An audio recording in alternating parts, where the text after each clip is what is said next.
In the candlelit halls of the house of Estrania, the mirrors never told the truth. The year was 1624. Outside the thick stone walls, famine ravaged the land, and war-aways war clawed at the edges of every village. But within the crimson tapestries of nobility, another war raged. A quieter one, against wrinkles, against decay, against time itself. And in that war, Mercury was king. It began, as most horrors do, with a whisper. The first account was from a Sicilian alchemist, Seraphinus Valdi-Rocco, who had studied the immortal skin of Eastern monks, and returned with a vial of glistening silver liquid.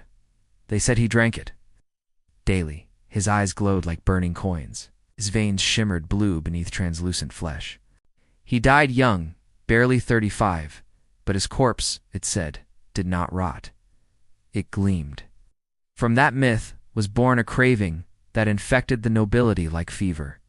In secret salons of Venice and Lyon, the countesses began to sip. Just droplets, stirred into rosewater or slipped into wine. The sensation was immediate, like swallowing light. Their eyes sharpened, their lips flushed with color. Even old battle-worn dukes began appearing with skin like wax dolls, unnaturally smooth. The court poet of Navarra wrote, "They smell of violets and poison, and I would kiss them all before dying." No one dared call it poison, not yet. It was called quicksilver of the gods. The clergy, as always, looked the other way if the tide was heavy enough. Apothecaries who refused to sell it were found with shattered knees or vanished into monasteries that housed no monks. It was beauty by decree, and royalty demanded permanence. Among them was Lady Adrielle of Arn, third daughter of the old Varnian line. She was plain, or so they said. Her beauty had faded with smallpox scars at 16, and no painter could mask the lopsided curve of her smile. But Lady Adrielle had ambition, and in her mirror she saw not her reflection, but her future throne. And to claim it, she would need to outlast her rivals, outshine them, outlive them. She began with drops, then teaspoons, then bowls. Every morning her maid would bring a silver dish filled with crushed pearls, milk, and mercury, whipped into a shimmering, toxic custard. Adrielle swallowed it with the quiet grace of a queen. Soon the court noticed. They said her skin looked like marble, her voice softer than dusk. She no longer blinked in sunlight, nor slept before dawn. Rumors spread. She did not bleed. She walked barefoot across snow. Most dangerous of all, she did not age. Nobles from rival houses came to watch her dine, to steal glimpses of her forbidden youth. Ambassadors brought flasks from the Orient, claiming their mercury came from dragons' veins or celestial lakes, but no one glowed as Adrielle did. Her beauty became scripture, her presence a natural. Behind her eyes, a quiet madness had begun to bloom. She dreamed in reversed colors. Her hair no longer grew. She could no longer taste food, only metal. Her fingertips bled silver when pricked. She began to speak in riddles, sometimes Latin, sometimes languages no one recognized. And one evening, while dancing with the Grand Duke of Izerns, she leaned in and whispered, "I saw your death. It swims in mercury." He laughed. 2 weeks later, he drowned in his own bath, eyes wide, mouth frozen mid-scream, but Adrielle only smiled. For in her reflection, she saw not death, but eternity. By the winter of 1626, the court of Varn had transformed into something between a mausoleum and a dream. Candles burned at all hours, not out of need but to reflect the shimmer of the noble's skin. The courtiers now whispered not in gossip, but in measured ritual, each syllable weighed like mercury on a jeweler's scale. They drank it as wine, wore it as powder, and bathed in it until their pores sang with poison. Lady Adrielle sat atop this glittering decay like a swan atop black water. Her beauty had become a religion. Foreign kings sent portraits of their sons, hoping for alliance. Physicians dared not question her, even as their own hands trembled while preparing her daily draught. The walls of Varn dripped with opulence, gilded in death, lacquered in illusion. But beneath the open-sheen surface, the rot had begun. The first to fall was Sir Master of the Hunt, a proud man with silver teeth and lungs always wheezing. He collapsed mid-hunt, coughing blood that hissed on snow. His veins had turned brittle, his bones hollow. When they opened his chest, They found his heart had calcified like pearl. He had died smiling. Then, the Duchess Leanne. Once rival to Adrielle, she had overdosed drinking 2 vials in a single night, desperate to erase a new wrinkle. She awoke the next morning convinced she was 13 again. She sang children's lullabies until her voice cracked. Hours later, she went blind. Days later, she forgot her own name. A month on, she no longer remembered how to die.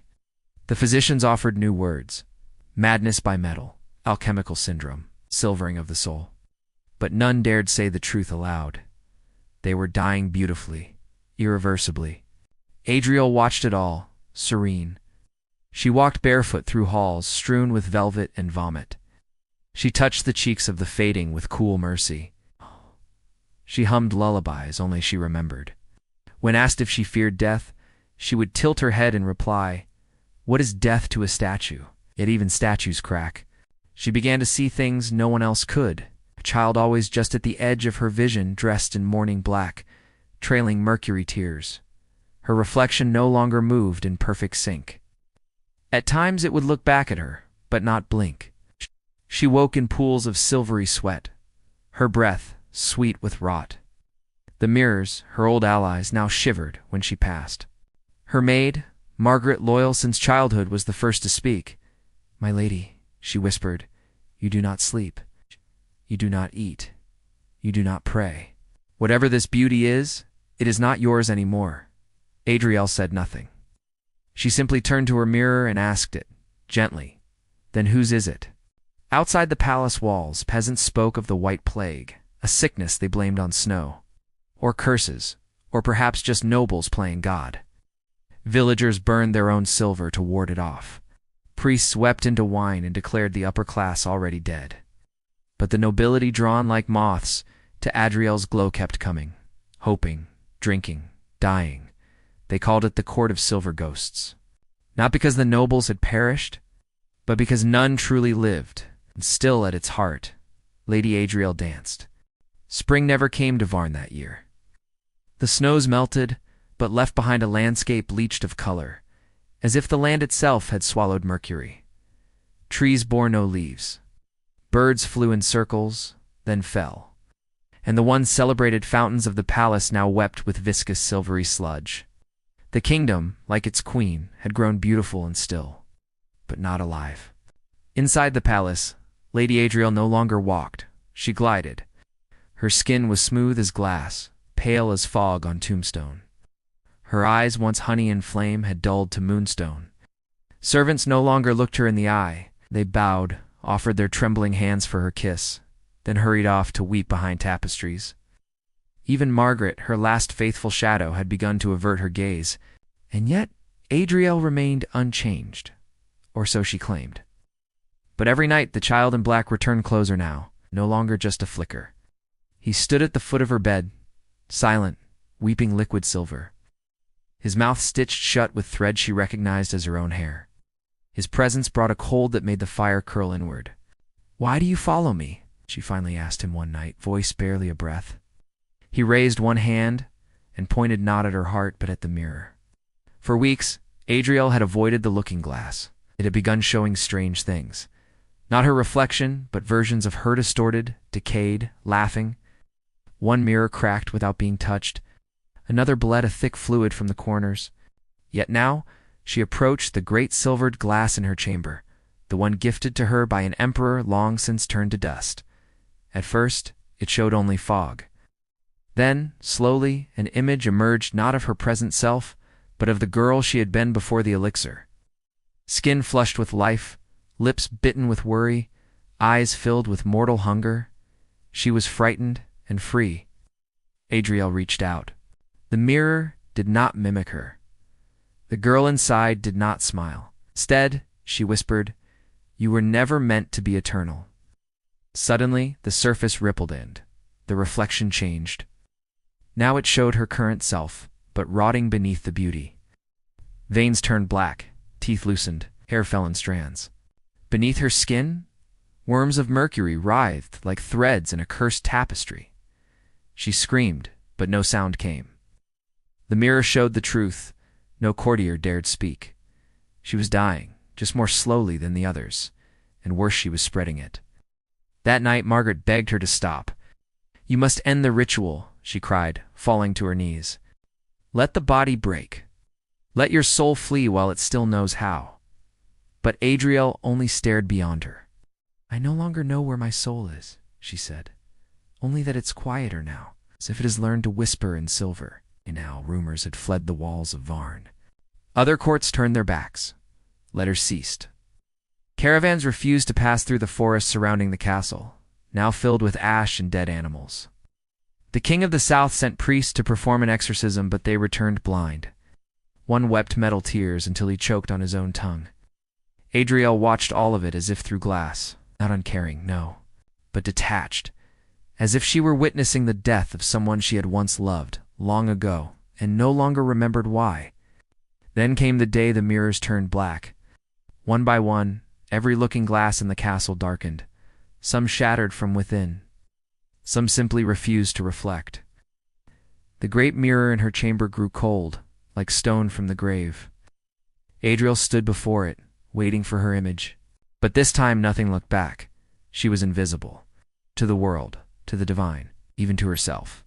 The silence in the palace was no longer peaceful, it was oppressive, like breath held too long beneath ice. Lady Adrielle, once the jewel of Varn, now wandered its cold halls in a gown that no longer shimmered, but seemed to absorb all light. Her footsteps made no sound. She left no shadow. Even her loyal hound, once white as winter's kiss, had vanished weeks ago. Some claimed it had bitten her and turned to stone. Others whispered it had fled not from her, but from what she had become. Outside, the trees had begun to scream, not in words, no, but in the way they bled, sapped the color of tarnished coins. In the way the wind howled through their hollow trunks, like mourners chanting through teeth. Crops refused to sprout. Birds died mid-flight. No child had been born in Varn in over a year. Adrielle barely noticed. Each night, she sat before the great blackened mirror, no longer seeking her reflection, but waiting patiently for the silver-eyed boy to return. He had grown clearer with each appearance, less phantom, more flesh. One night, she heard his voice for the first time. It was her own, but younger, filled with terror. "I'm the child you bled from time." She shook her head, lips cracking from dryness. "I did not kill you. You did worse. You unmade me. You drained me until the stars forgot my name." Adrielle turned away, only wanted to stay, to be seen. But the mirror remained silent now, save for a soft, rhythmic, dripping mercury falling from the glass like tears. Then one dawn, the last servant died. Margaret, her beloved handmaid, had aged 40 years overnight. Her hair turned white, her eyes imploded. She died holding Adrielle's hand, whispering one word again and again: mercy. No bells tolled, no mourners gathered. Adrielle buried her in the garden with her own hands, what was left of them. Her fingers, once praised in ballads for their elegance, had grown brittle and translucent. Veins pulsed with silver-blue liquid. Even her breath now tasted of metal. She was alone, at last, and so she drank the final draught. It had turned thick as glue, reeking of rot and crushed mirrors. She drank it in one long, aching swallow, as thunder rolled across a cloudless sky. Her body convulsed but did not fall. Her skin blistered but did not break. She screamed but no sound came. Then silence. For hours, maybe days, she lay still, until her eyes fluttered open and the world had changed. She was not in Varn anymore. She stood in a vast hall of glass, endless mirrors stretching in all directions, but none of them showed her. They reflected everything but her. In one, she saw Margaret dancing as a child. In another, the silver-eyed boy running through the orchard unscarred. In another, her own mother, smiling, unaware what her daughter would become. But Adrielle was gone from them all. A voice rang out not from a throat, but from the walls themselves. "You bought eternity. Now pay its price." Then the mirrors began to fracture slowly, then all at once. Each shard showed her as she truly was, a thing unmade, a ghost dressed in flesh. Her beauty stolen, her soul eroded. The elixir had not granted immortality, it had severed her from time, from memory, from meaning. She would live forever, yes, but no one would remember her. And in a world without reflection, without name, without death, what are you, if not forgotten? As the palace of mirrors collapsed around her, Lady Adrielle did not scream. She only whispered, "Let me be seen." But there was no one left to see, only the silver wind.